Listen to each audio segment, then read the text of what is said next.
ഇന്ന് തന്നെ ഡൗൺലോഡ് ചെയ്യൂ. കാണൂ നിങ്ങളുടെ ഫേവറേറ്റ് ഷോസ്. അതെ, എനിക്ക് ചിലത് പറയാനുണ്ട്. നീ പറഞ്ഞോ. ഒരു പെണ്ണിന്റെ ശാപം കൂടി മാണിക്കോത്ത് കുടുംബത്തിന്റെ മേലേക്ക് കൊണ്ടുവരാനുള്ള പുറപ്പാടാണോ? അല്ല, ഞാൻ അറിയാഞ്ഞിട്ട് ചോദിക്കുക. ഏത് പെണ്ണിന്റെ? ശാലിനി വിഷ്ണുന്റെ. ഓ, അങ്ങനെ. ഈ കാര്യം നീ അറിഞ്ഞു ചോദിച്ചാലും അറിയാതെ ചോദിച്ചാലും എനിക്ക് ഒരൊറ്റ ഉത്തരമേ ഉള്ളൂ. എന്റെ അച്ഛൻ ഉണ്ടാക്കിയെടുത്ത് എനിക്കായിട്ട് തന്നതൊക്കെ വിട്ടുകൊടുക്കാൻ എനിക്ക് മനസ്സില്ല.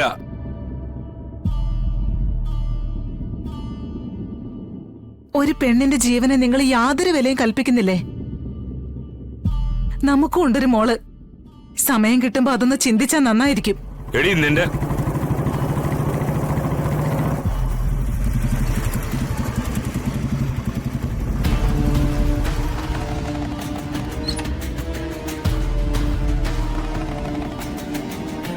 ശിവകുഞ്ഞ് വന്നെന്ന് തോന്നുന്നു.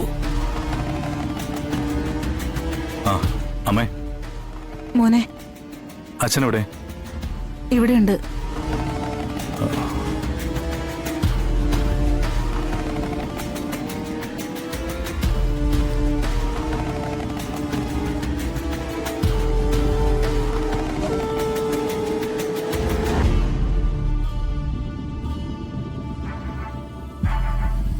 അച്ഛനോടും അമ്മയോടും എനിക്കൊരു കാര്യം പറയാനുണ്ട്. ആ, അത് കൊള്ളാമല്ലോ. യവൻ ഒരു കാര്യവും സംസാരിക്കുന്നില്ല, മിണ്ടുന്നില്ല എന്നൊക്കെ ആയിരുന്നല്ലോ നിന്റെ പരാതി. എന്നാ കേട്ടോ, നീ പറയടാ. നേരെ കാര്യത്തിലേക്ക് വരാം. അത് എനിക്കൊരു പെൺകുട്ടി ഇഷ്ടമാണ്.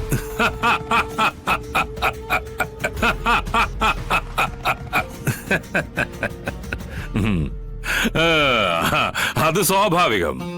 പക്ഷേ അവളുടെ വീട്ടുകാർക്ക് ഇത് സമ്മതമല്ല. അതുകൊണ്ട് ഞാനവളെ വിളിച്ചിറക്കി ഇങ്ങോട്ട് കൊണ്ടുവരാൻ പോവാ.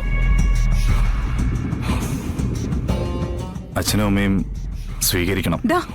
അങ്ങനെ കണ്ണി കണ്ട പെണ്ണുങ്ങളെ ഒന്നും ഈ വീട്ടിലേക്ക് വിളിച്ചോണ്ട് വരാൻ പറ്റില്ല. ഇവക്കെന്താ വീടും വീട്ടുകാരും ഒന്നും ഇല്ലേ? ആ, അതുള്ളതാ പ്രശ്നമായത്. അതുകൊണ്ടാ മുൻകൂട്ടി അനുവാദം ചോദിക്കുന്നത്. ഏതാടാ പെണ്ണ്? പ്ലാമൂട്ടിലെ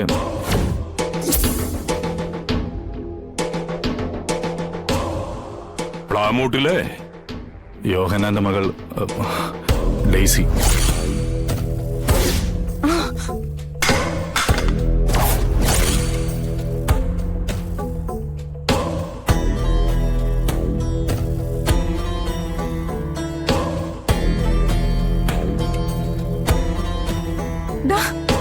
ശിവ,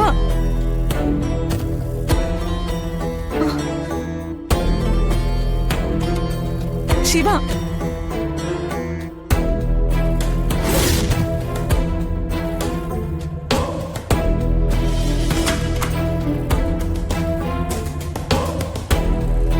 സ്വാമി, എന്താ സാറേ? എന്താടോ അവൻ പറഞ്ഞിട്ട് പോയത്? അത് പിന്നെ സാറേ,